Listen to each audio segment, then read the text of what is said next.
Hello and welcome back to another Death Count gaming video. Today I will be reviewing Scalar on the original Xbox, a game that I have just beaten in my recent Let's Play videos.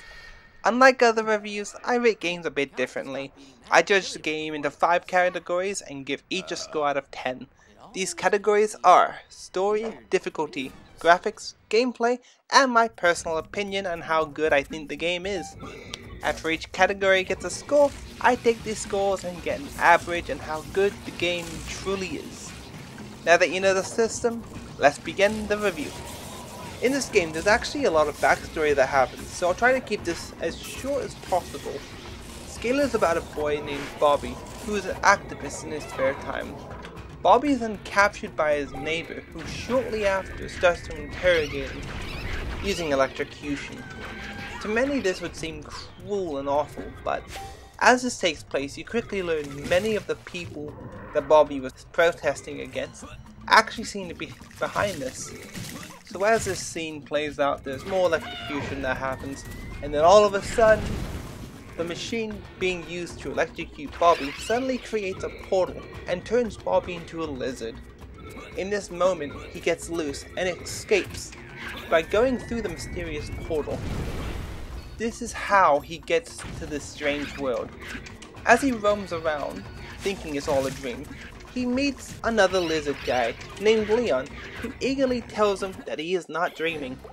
Shortly after, they stick together and start the task of collecting lizard eggs the villains have stolen from the human world.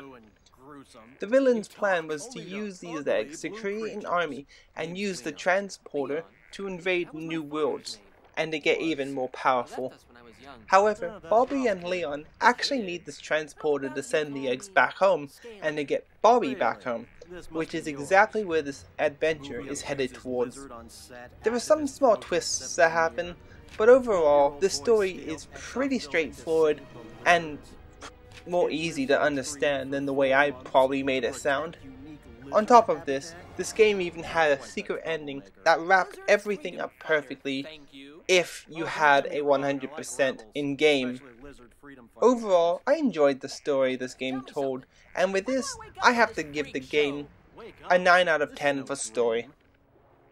When it comes to this game's difficulty, the game has some challenge that comes with the game's camera. There were a few moments where I had a challenge making it comply with what I was doing. However, besides this, everything else was great. The enemies, though they were a pain to deal with in some huge parts of the game, were pretty straightforward in what you had to do to defeat them. Even the limited race sections that were in the game had its challenges. The 2 winged sections, where you basically use that flying creature in order to shoot anything coming at you, those parts were actually pretty difficult as well, and the camera was a challenge in them as well, as if you didn't shoot the targets properly, they would hit you and would kill you.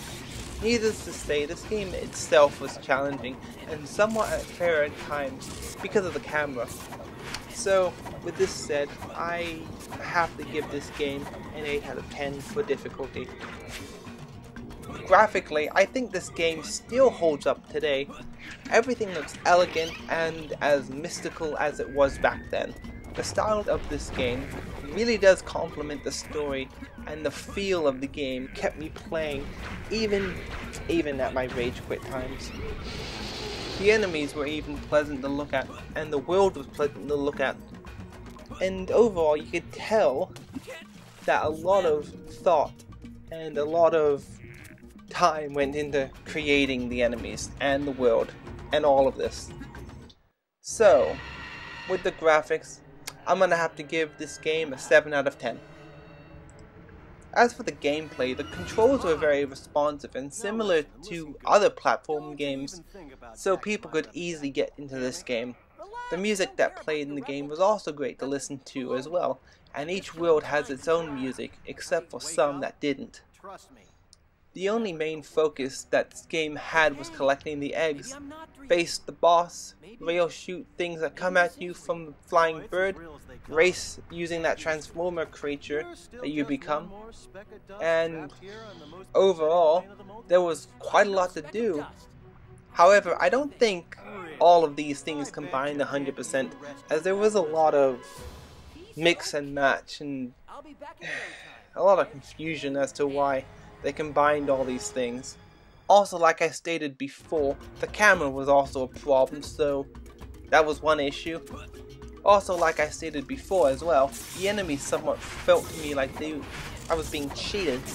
There is an upgrade system to help you through this game though, which is really useful and makes the game easier, though I only basically used half the upgrades. Everything is priced well. Also, adding a slight challenge is you have to collect those little small orbs in order to afford the upgrade. All in all, for the gameplay, I have to give it a 7 out of 10. There's just too many bad things for it to be any higher. Genuinely, I had a lot of fun playing this game after years of it just sitting in my room on my shelf. The enemies look good, the game's world looks good as well, and it still plays well. And in general, I have no main complaints about the game, except for the few I said before, you know, the cameras, the cheap moves of the enemies, stuff like that. Everything just combines brilliantly in this game, making this whole game fun and pleasant to play, even when it's in its WTF moments. Yeah, it actually occasionally has. Things can get tough, but it doesn't entirely kill the fun that this game has. So, personally, I believe this game deserves an 8 out of 10. Overall, this game has a unique feel, with a bright color palette and music that goes well along with the amazing world that is displayed here. The story is great, easy to understand with a good set of monsters. Good world design, I already said that. Basically, I think everything mixes well, even though it has its problems at times and its issues with the camera.